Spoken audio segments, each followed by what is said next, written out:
Donc, Monsieur Strebert, ce matin, matinée de workshop, Paper Jam Business Club, vous avez parlé de Green IT, de comment rendre le système d'information durable, responsable, vert. On peut mettre plein de mots et plein d'adjectifs derrière.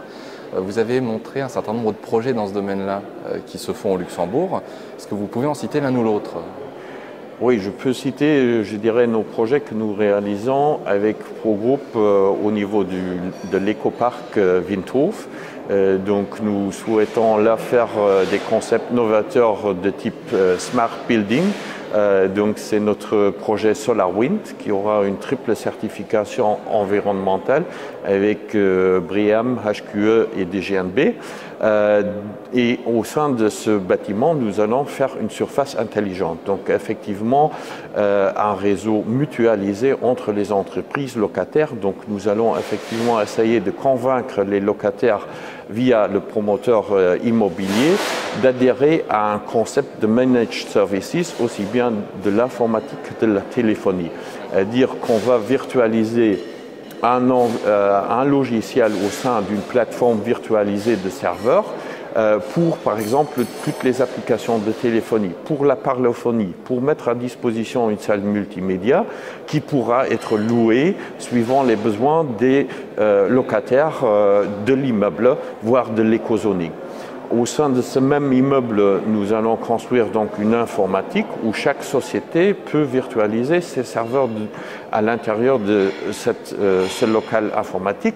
Le tout sera naturellement redondant pour des raisons de backup, mais aussi sécurisé par un prestataire du service du secteur financier. Donc elle sera certifiée PSF, elle sera suivant les plus hauts critères de qualité et de fonctionnalité. Donc chaque responsable IT peut mettre dans cet espace ses besoins serveurs, ses applications. Il aura un service comme dans un service public, mais ici c'est une cloud privative au niveau de l'immeuble qui est alimenté par les panneaux solaires de l'immeuble et par les éoliennes de l'immeuble pour la production énergétique. Au-delà, naturellement, par un système de smart grid, effectivement, qui contrôlera l'énergie. S'il n'y en a pas assez, c'est un fournisseur d'énergie verte qui va fournir le restant de l'énergie nécessaire pour cet immeuble. Est-ce que les responsables informatiques comprennent qu'ils peuvent jouer un rôle dans ce domaine-là ? Parce que jusqu'à présent, ce n'était pas forcément sur leur radar, ce n'était pas un critère d'évaluation ou un objectif pour eux. Oui, il est clair que le responsable informatique n'a jamais regardé la facture de l'électricité. C'était le facility manager qui effectivement recevait la facture et réglait la facture électrique. Dorénavant, je dirais, avec la crise, quand même, le monde a un peu changé et on a demandé aussi aux responsables informatiques de regarder au moins quelle est leur consommation énergétique. Et avec grand étonnement, les responsables informatiques ont vu qu'ils étaient quand même responsables pour une grande partie de l'énergie consommée au sein des immeubles. Cette partie, si les immeubles tels que SolarWind sont construits d'une manière passive, la consommation pour la climatisation, pour le chauffage seront réduites, parce qu'en été, ça isole par rapport à la chaleur, en hiver, ça isole par rapport au froid.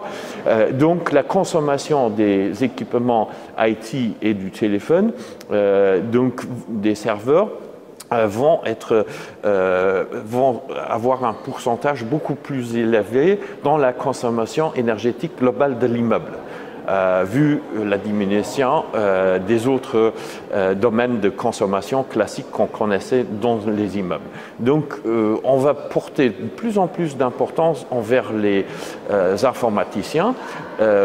Ces informaticiens qui, jusqu'à présent, pensaient uniquement à virtualiser leurs serveurs dans un espèce de virtualisation de serveurs, ce qui était déjà un gain de performance de 15 à 20%.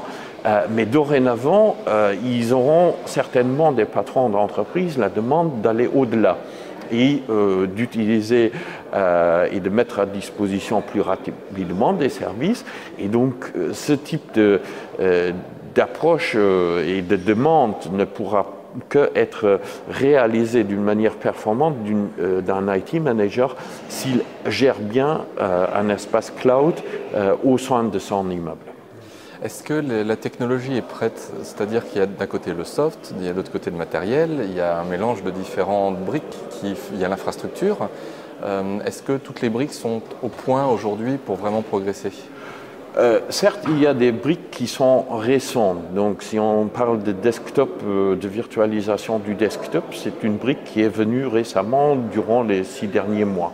Donc, il y a toujours et encore des briques qui vont s'ajouter. Mais je dirais la base du cloud computing est quand même quelque chose qui, et vous vous en rendez compte à travers toutes les publications des différents fournisseurs, donc qui est en vogue et en mode et prêt à être implémenté. Maintenant, le tout réside quand même dans la conception, comprendre les besoins de l'entreprise et comprendre comment est-ce qu'on peut faire le concept.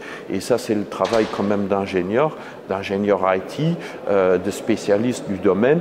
Et donc, si on ne veut rien rater au niveau du green, il faut faire une veille technologique qui est assez coûteuse. Et donc, l'IT manager, il n'est peut-être pas toujours à hauteur de tous ces débats, tels que nous pouvons l'être. Nous travaillons au fur et à mesure à développer de tels concepts. Et donc, de ce côté-là, je ne peux que recommander de faire appel à des spécialistes, parce que sinon, on va peut-être rater l'une ou l'autre brique dans cette conception. Mais l'environnement est prêt. Là où ça devient un peu plus difficile, c'est de mesurer en temps réel cette énergie et de l'afficher en temps réel, et ça pour des espaces virtualisés. Néanmoins, la technologie existe. D'accord. Monsieur Streber, merci beaucoup. Merci aussi.